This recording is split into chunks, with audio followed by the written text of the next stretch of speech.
Hello students, हमारे channel पर आपका स्वागत है। तो गाइस, हम आपके लिए प्रदूषण इससे लेकर आए हैं। तो गाइस, अगर आप हमारे चैनल पर नए हैं तो चैनल को कर लेना सब्सक्राइब, क्योंकि हम ऐसी वीडियो लाते रहते हैं। इससे पहले हमने बहुत सी वीडियो डाल दी हैं नारी शिक्षा के ऊपर ऐसे, और बढ़ती जनसंख्या पर। नहीं देखी हो तो देख लेना, ठीक है। फिलहाल हम इसे स्टार्ट करते हैं। तो इसमें कई ऑप्शन दिखाई दे रहे होंगे। दिन बढ़ता प्रदूषण, प्रदूषण की समस्या समाधान बहुत प्रकार से, लेकिन हम आपको इसमें सिंपल इजीली तरीके से आपको किस तरीके से करना है ये लेकर आए हैं हेडिंग वाइज। तो इसमें सबसे पहला आता है भूमिका। तो प्रदूषण का अर्थ है वायुमंडल या वातावरण का दूषित होना। पृथ्वी पर उपस्थित जीवों के लिए संतुलित वातावरण की आवश्यकता होती है, जिसमें हर तत्व एक निश्चित मात्रा में उपस्थित रहते हैं। यदि इनमें से किसी में जरा सा भी असंतुलन हो जाए तो वातावरण विषैला हो जाता है। यही प्रदूषण है। और नेक्स्ट हेडिंग है प्रदूषण के प्रकार और कारण। जनसंख्या और उद्योगों के बढ़ने के साथ साथ प्रदूषण में वृद्धि हो रही है। प्रदूषण 3 प्रकार का होता है: जल प्रदूषण, वायु प्रदूषण, ध्वनि प्रदूषण। जल प्रदूषण मुख्यतः नदियों, समुद्र तथा अन्य जलाशयों में उद्योगों और शहरों की अन्य गंदी नालियों के दूषित जल के मिलने से होता है। उद्योगों से निकलने वाले दूषित जल में रसायनों की अधिकता कई गंभीर बीमारियां को जन्म देती हैं। वायु प्रदूषण उद्योगों की चिमनियों से निकलने वाले जहरीले धुएं तथा सड़क पर चलने वाले वाहनों से निकलने वाले दूषित धुएं के कारण होता है। विकास की अंधी दौड़ के कारण वनों की बेरहमी से कटाई भी वायु प्रदूषण को बढ़ाने में सहायता कर रही है। ध्वनि प्रदूषण वाहनों से निकलने वाले शोर, घरों तथा सार्वजनिक स्थलों में बजने वाले ट्रैफिक कार्ड आदि की आवाज़ों से होता है। इसके कारण बहरेपन की समस्या उत्पन्न हो रही है। प्रदूषण से होने वाली हानियाँ, ये हेडिंग है। प्रदूषण की समस्या के लिए सबसे अधिक जिम्मेदार जनसंख्या वृद्धि है। इस जनवृद्धि के कारण ही ग्रामों, नगरों तथा महानगरों को विस्तार देने की आवश्यकता अनुभव हो रही है। परिणाम स्वरूप जंगल काटकर वहाँ बस्तियाँ बसाई जा रही हैं। वृक्षों और वनस्पतियों की कमी के कारण प्रकृति की स्वाभाविक क्रिया में असंतुलन पैदा हो रहा है। प्राकृतिक जो जीवन उपयोगी सामग्री जुटाती है, उसकी अपेक्षा हो रही है।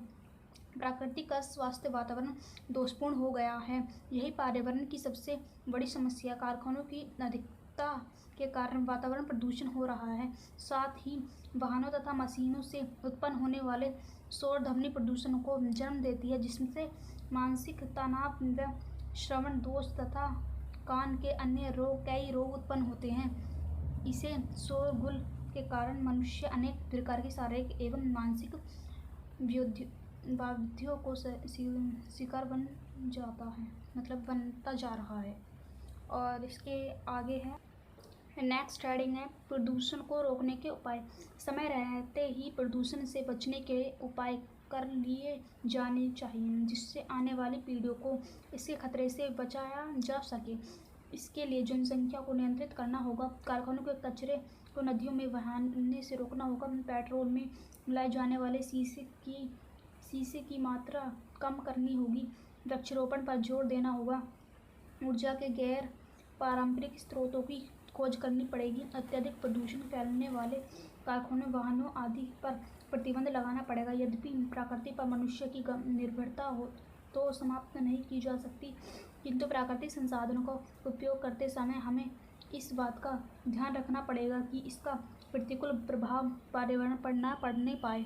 इसके लिए हमें उद्योगों की संख्या के अनुपात में बड़ी संख्या में पेड़ों को लगाने की आवश्यकता है।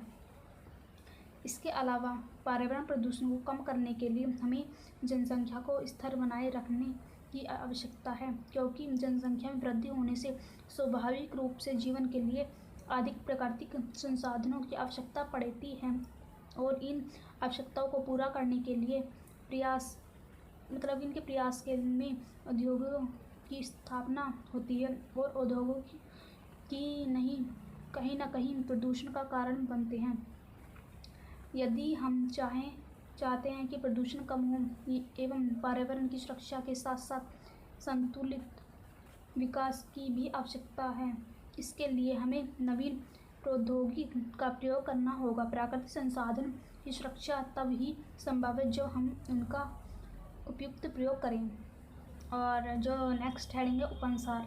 यद्यपि सरकारी स्तर पर पर्यावरण को सही रखने तथा प्रदूषण को रोकने के कई उपाय किए गए हैं, लेकिन प्रदूषण तब तक नहीं रुक सकेगा जब तक यह जन जन का आंदोलन न बन जाए। वस्तुत पर्यावरण प्रदूषण एवं वैश्विक समस्या है जिससे निपटना वैश्विक स्तर पर ही संभव है, किंतु इसके लिए प्रयास स्थानीय स्तर पर ही भी किए जाने चाहिए। विकास एवं पर्यावरण एक दूसरे के विरुद्ध नहीं है, अपितु एक दूसरे के पूरक हैं। संतुलित एवं शुद्ध पर्यावरण के बिना मानव का जीवन कष्टमय हो जाएगा। हमारे अस्तित्व एवं जैविक की गुणवत्ता एवं स्वास्थ्य प्राकृतिक पर्यावरण पर निर्भर है। विकास हमारे लिए आवश्यक है और इसके लिए प्राकृतिक संसाधन का दोहन भी आवश्यक है, किंतु ऐसे करते समय हमें इस बात का ध्यान रखना होगा कि इससे पर्यावरण को किसी प्रकार का नुकसान न हो।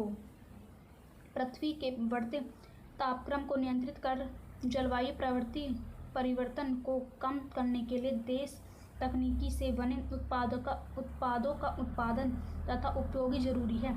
इसके साथ ही प्रदूषण को कम करने के लिए सामाजिक तथा कृषि वानिकी के माध्यम से अधिक पेड़ लगाए जाने की आवश्यकता है।